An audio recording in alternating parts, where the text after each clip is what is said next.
HSLP. Now, today I'm going to be talking about one of your favorite violence producers. You to them call Ramos. He's now appeared on social media, right? What he look like, say, a smoke and mirrors. Never talk about it. I'm also going to be touching on a story surrounding the MP George Wright, aka George Wrong. I'm surprised.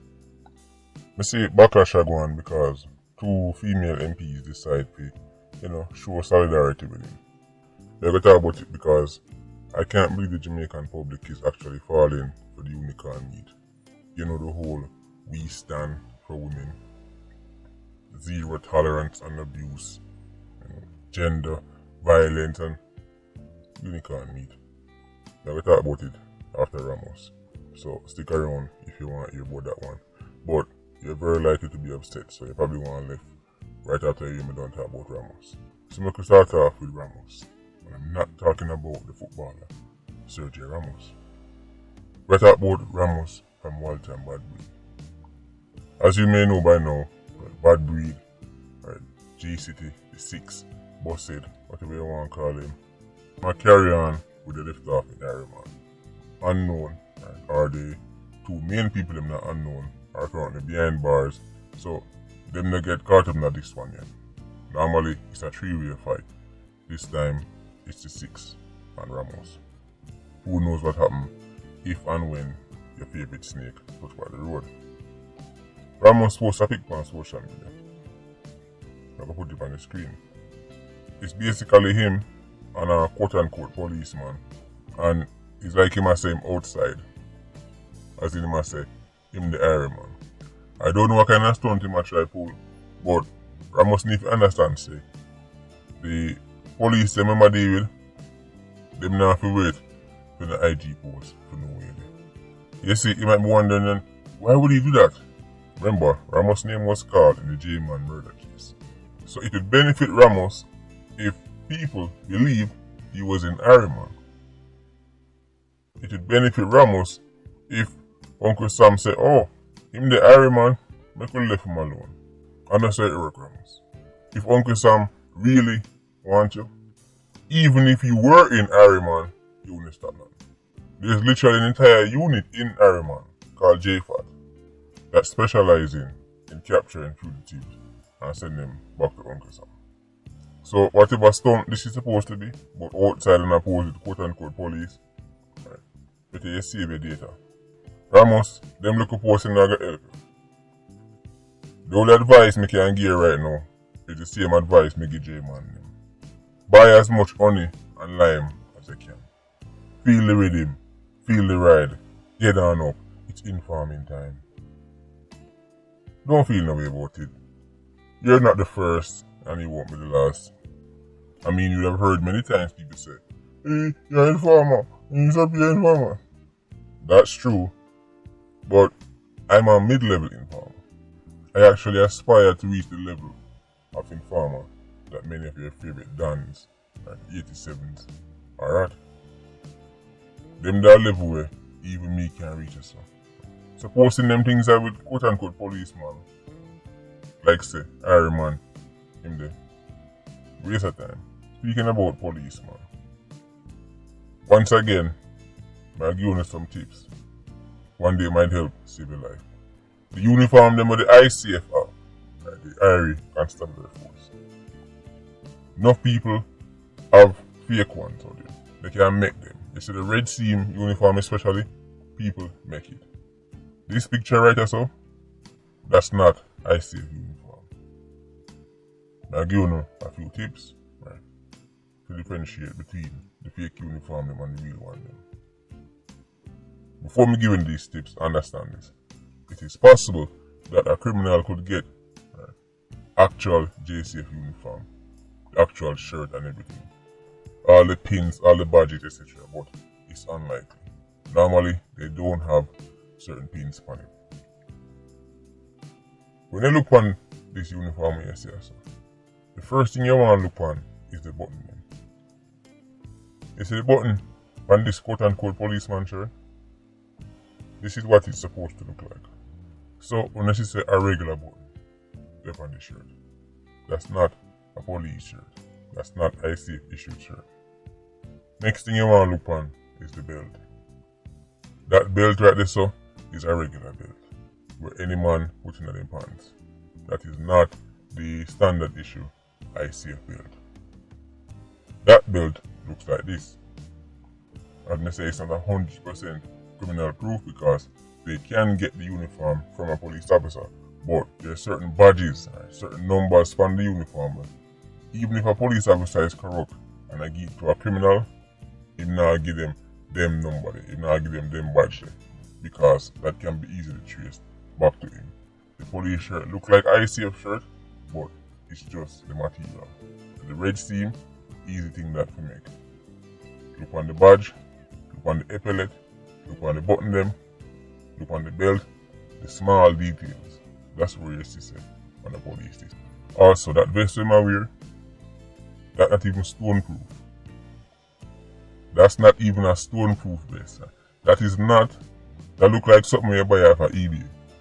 So Ramos want it for your piercing and back of Iron Man, out the way, far from the Florida beef with the 6. And him having, policeman link I protect him. That's 87 in a uniform. But this knockoff policeman in go for is not very convincing. At least, not to my eyes. A random civilian see this man, they might actually fall for it, and that's the danger right of these fake uniforms. Right? Remember, people up on TikTok, various comedians on TikTok have the full uniform from head to toe. Right? So obviously in the hands of a criminal, that can be very dangerous. Now, I'm going to go into the jaw-drawing situation.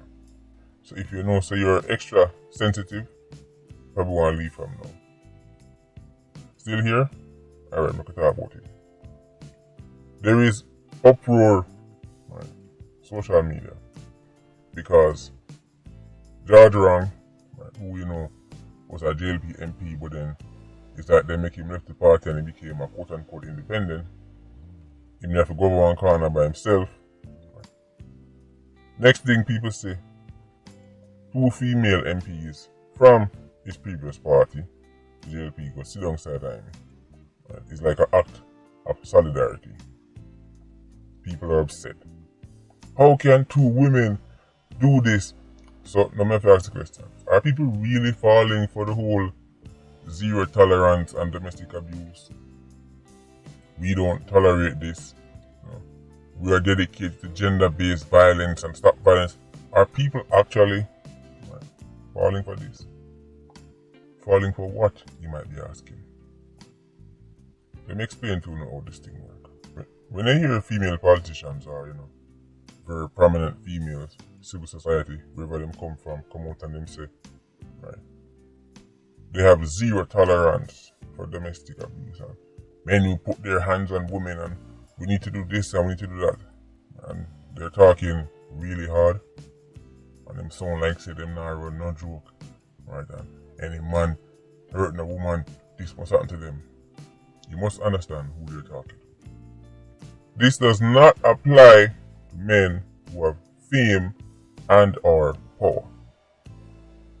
You're not talking about MPs.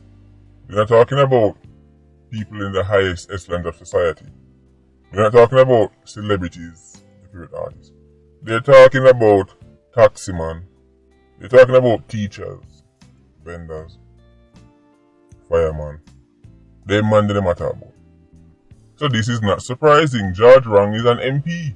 He has political power. He's their colleague. Therefore, rules go out the window. Lots of fame, lots of money, lots of political power. Then they will forgive you. They are the first to forgive you. I can't believe people are surprised. They say, can't believe it. Well, you can't believe. Link me for a unicorn. Link me for a unicorn. They are the first to forgive these men until they say, well, nobody's perfect. They don't say that to the taximan who beat female woman. They don't say that to the plumber who beat female woman. You see, one of the reasons why we can't reach now on certain subjects is because people don't want to have an honest conversation. Just notice, when a man is accused of violence towards women, or even being a rapeable, and him say kill him, who do I talk about? Regular man. But if that man is famous, then them say, nobody's perfect. Give him a second chance. Who are the first two who go sit alongside him? Was it two patriarchal pigs in the House of Parliament? Was it two men? Was it two monsters? Was it, men who hate women? No, it was two women are the first to go sit alongside a George Ramos. The first people to publicly show support, to publicly show solidarity to George Ramos were two females. And I'm not saying people can't change and people don't get second chances. What I'm saying is at least be consistent right across the board. Because you have zero tolerance for certain man. But you have all the forgiveness in the heart for your next set. When it comes on the somebody you don't know, only say Jungle Justice beat him, kill him. Right? Don't say him don't waste taxpayers' money. But when time has somebody where have some clout, have some money, have some fame, have some power, all of a sudden we start hear a different narrative. We start hear say, well, he's human, and then apply the same he's human to every man to beat woman then. But we don't do that. Them say, well, maybe he had a bad day and okay, well, they say the same thing for all man to beat woman. No, them say zero tolerance. Zero tolerance for the taxi man. Zero tolerance for the plumber. Zero tolerance for the electrician. Zero tolerance right for the bus driver. But when it comes down to big time politicians, big time artists, then them say, well, everybody, nobody's perfect. Second chance. When you notice only some people get second chance in Ireland. Look on your favorite fraternity law. Me and say I'm in a scandal again because them find out them got on JP and them have much convictions. Rules only apply to peasants. Jamaica is a place where you have to get all kind of reference for even the most basic of things. Right? If you get catch one scissors in your bag years ago, you probably can't get certain jobs. But when you notice, certain people, right, all can get multiple convictions for major crime, not only a minor thing, not some misdemeanor, but major crime, it still not have no effect on him career. This is why I laugh when we hear talk about jungle justice. Because them only want jungle justice with people who not enough fear money or clout. So when me and people say them disappointed in the two female politicians who sent to George Ramos, I'm disappointed in the Jamaican public for actually falling for that unicorn meat. So the quicker people realize how things really work, is the better off. All this zero tolerance, all this stop this and stop that, they're not talking about people with power, clout, or fame. They're talking about you. If it was two men who would go show solidarity to George Ramos, you would never, ever hear the end of it. You would hear about the patriarchal pigs supporting one of their fellow abusers. You would hear how Jamaican men are all monsters and see them show support to a fellow monster, and Jamaican women are being exterminated, and a time like this, but we see a two women go support him. So I wonder, what are the women's rights groups going to say? Are they going to accuse those two females of being patriarchal pigs? But I'm not surprised. Let's be honest. Are women really known for supporting women? We're not talking about words, we're talking about actions. Women don't support women.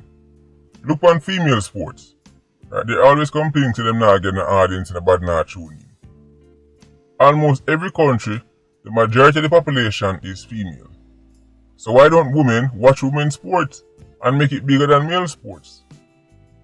Why don't women tune in to the WNBA in record numbers?